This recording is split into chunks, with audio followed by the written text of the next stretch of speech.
With just a minute to spare, the last American soldier boarded the last flight out of Afghanistan's Hamid Karzai International Airport yesterday, marking the end of a 20-year occupation by the United States and its NATO allies. Meanwhile, countries in the region are now interested in seeing a stable Afghanistan. Usama Nizamani is a research associate at Islamabad's Policy Research Institute. He joins us now, in fact, from the Pakistani capital. Usama, it's great to have you with us this morning on the show. The Taliban, for its part, pledging to prevent extremist groups from finding sanctuary in Afghanistan. By all accounts, the evidence suggests that members of Al-Qaeda are already living in areas under the Taliban's control. Can we trust what this organization says? I think it's too early right now at this point in time. And since you just pointed out this very fact that, there's presence of these groups, members of these groups like Al-Qaeda and Daesh. And I think that's one of the major concerns that's keeping a lot of these regional countries leading regional countries to tread a very cautious path. And that also goes for a lot of major powers also like Russia and China. And the same goes for like US and UK. So I think the way forward over here is to come out with very clear conditions as to what should the Taliban be doing in terms of ensuring that the Afghan soil is not used by any of these non-state actors, and especially these global terrorist organizations, in any way pose threat to the region. Yes, go ahead. I mean, the Taliban, by virtue of who they are, is cooperation with these Western powers even possible? I think there is certainly a positive precedent in terms of, when we're speaking of that cooperation. Of course, U.S. and Taliban both negotiated a peace deal back last year in February 2020. So that certainly gives a precedent in terms of, taking this cooperation forward. And at the same time, the Western countries certainly have a lot of leverage in the sense that, Afghanistan's foreign exchange reserve right now remains frozen, especially by U.S. So it ultimately gives them the kind of leverage in order to ensure that, Taliban can go ahead and meet some of these expectations. So I think that's where, a lot of these countries can push Taliban to meet some of their promises that they've been making in the last 15 days especially, and also by virtue of the U.S.-Taliban agreement itself, which, commits Taliban to the fact that they would not be allowing the Afghan soil to be used against any country or any regional country also. As you say, the Taliban making a whole sweeping range of promises over the past 15 days or so, not least of which around the style of governance it's hoping to adopt. So the Taliban, known for this extreme version of Islam, but they now say they want to create a more inclusive government. The reports on the ground, though, over the past 15 days are already very different to that. Yes, certainly. See, there are two likely possibilities when it comes to the fact that, what kind of government would the Taliban be forming in the coming days. There's one possibility that you could have some, prominent members from the erstwhile government, say individuals like Hamid Karzai or say Abdullah that could be part of the future government in some capacity. On the other hand, and it's also possible, they could also have some members of the erstwhile Northern Alliance. On the other hand, what we could have is that the Taliban may have, other individuals from different ethnic backgrounds becoming part of their political party or their government itself. But they may not be representative of other mainstream political factions at this point in time. So there is this possibility that either way this could be manifesting in either way. The third possibility is this, that they could be having some technical experts from other ethnic backgrounds. And since this is something that we need to bear in mind, that since the Pashtuns, they do happen to be in majority in Afghanistan, but a lot of the educated elite comes from different ethnic backgrounds. So I'm sure since they've been claiming that they would want to have some kind of representation, they would want to have people from other ethnic backgrounds be part of this future government. So I think that is where the intellectual element could, help them in formulation of policies, in addressing issues of governance. But that again would be a test for Taliban to see how much would they be willing to meet some of their commitments that they've made in the past few weeks.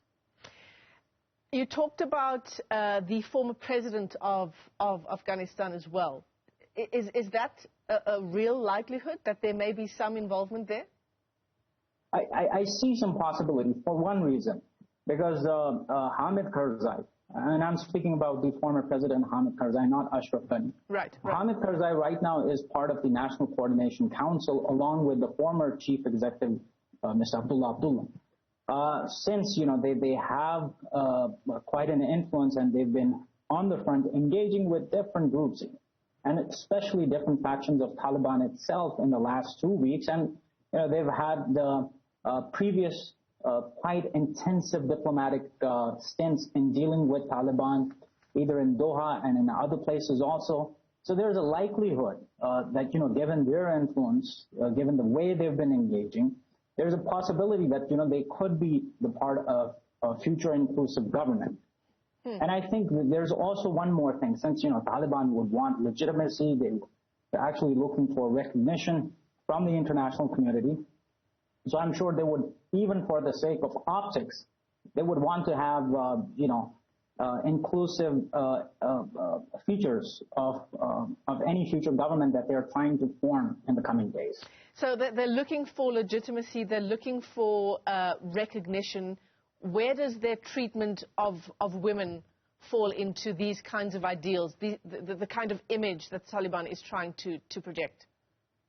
Of course, see, this is one of the major concerns, not just for Western countries, but also for the regional countries there in our own immediate region also. Because I think the Afghanistan of today is a lot different than to what Taliban had left or, when Taliban were ousted back in 2001. So they have to sort of reconcile with this reality that it's a changed Afghanistan, it's a changed country, and so they need to be cognizant and mindful of these changes that have taken place. And then at the same time, they need to adopt, policies, and also, it also requires a change in their own behavior, as they're claiming that, they're not the same old Taliban, so they would need to make sure that they have more inclusive behavior, especially towards women. Yeah. They should be, providing more space to women in terms of, their participation in the workplaces, in civil society, in media, and in other walks of life. So I think it goes without saying, even as long as the regional countries are concerned. Also, Pakistan's foreign minister yesterday made a tweet when he was engaging with the German foreign minister that, Pakistan would want Taliban to, go by their promises in terms of ensuring respect for human rights and especially for women's rights also. So I think this certainly remains a red line even for regional countries, that they would want participation of women, respect for human rights also. And again, as I said, since Western countries enjoy a lot of leverage when it comes to, access to financial resources, humanitarian aid, so I think Taliban would need to make good on their promises to that end. Yeah, I mean, again, Usama, the reports coming out of Afghanistan over the past 15 days, they don't bode well for what you've just described. I mean, Afghans who have fled Taliban-held areas over the past week, they've given reports saying that they've seen unprovoked attacks on civilians.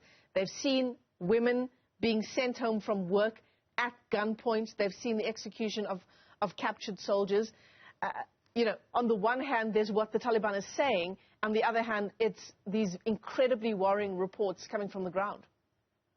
I think we need to see things in the broader perspective. I think Afghanistan as a country has, suffered this conflict for the last 4 decades at hands of, I must say, different individuals, different stakeholders.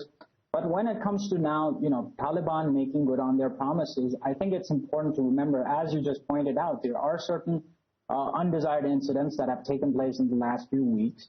Taliban would again need to make sure, that discipline in their rank and file that, they've claimed that, they would want to see it abided by their members. I think they would need to make good on their promise because I think the test for Taliban's started right after, when U.S. actually ended its military engagement.